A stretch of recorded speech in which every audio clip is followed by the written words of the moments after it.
अभी आप लोग सुना थे तमाम धुन का आनंद लेना। इनमें अगर धुन कम भी रही तो भाव का आनंद लें कि कहूं क्या करिश्मा।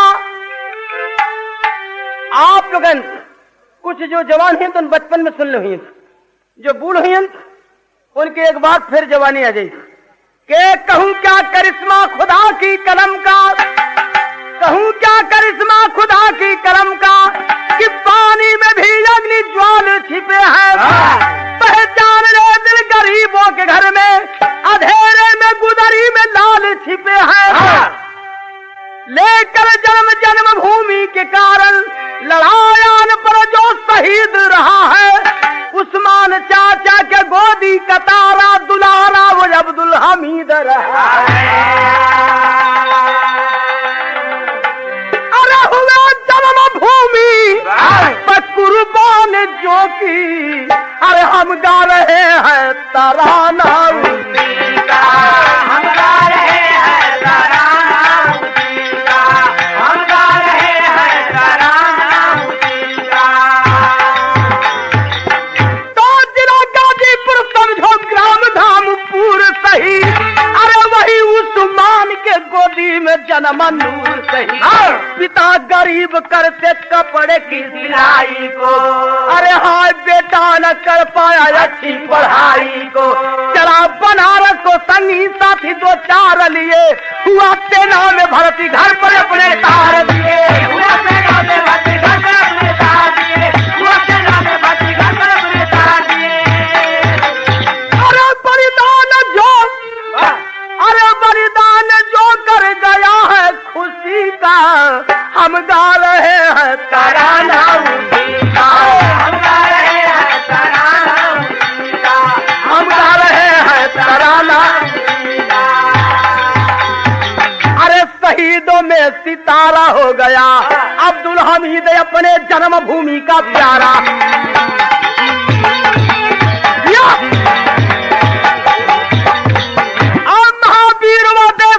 वीरता के अंदर शान किया, चीन लद्दाख और नेफा में भी तूफान किया, और बबर वीर अब्दुल हमीद उस दम भी जंग मैदान किया, फंसा जाए 12 चीनी के बीच में भी ऐलान किया।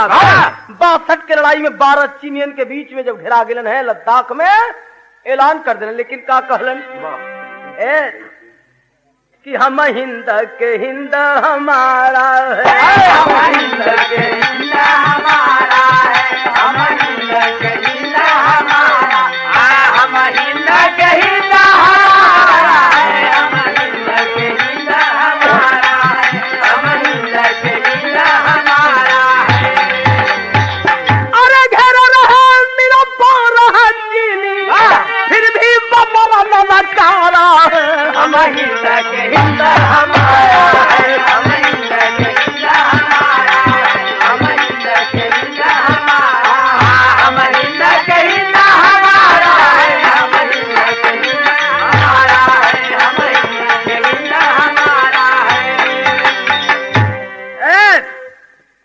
बोला हमीद ने जय हिंद बोली, अरे लड़ता मगर चूंकि बंदूक गोली, और लाश गिरा दी सब दुश्मनों की, अब बंदूक सही मारा है, हम हिंद के हिंद हमारा है। 12 दिन वह अन्ना न पाया, अपन करके राणा घास को खाया। अरे हिंदू बघेला छुप के गुफा में, अरे 12 दिन गुजारा है, हम हिंद के हमारा है, हम हिंद के हिंद हमारा है, हम हिंद के हिंद हमारा है, हम हिंद के हिंद हमारा है, हम हिंद के हिंद हमारा है। तो पता लगाते अब्दुल हमीद अपने दल में आया, अरे नैनमुद्दीन हो तभी साथियों से वो हाथ मिलाया, शहीदों में सितारा हो गया, अरे गूंजा भारत में अब्दुल हमीद का नारा। ऐ भैया 12 रोज तक वही पहाड़ी के बीच फसल अलग, चारों तरफ घेराबंदी चीनियन के, लेकिन किसी तरह से वहां निकलन जब, और निकल के पहुंचे अपने शिविर में, हिंदुस्तान के धरती पर जब पहुंचलन है तो धक्का था कुछ एक हाथ में, मगर जवान को नहीं फिकर, दिव्य तरक्की मिली उसी दम बन गए हौलदार मेजर। थर आया हुआ यारिदल को।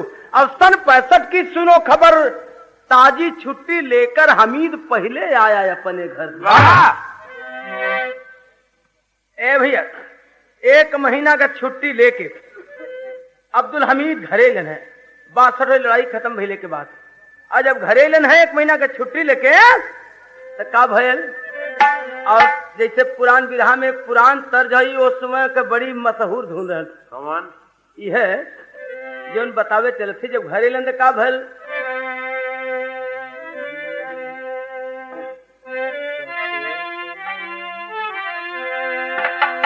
अरे बाबा, अरे अब्बा के चरण लागे, प्रेम में नया नवा पागे।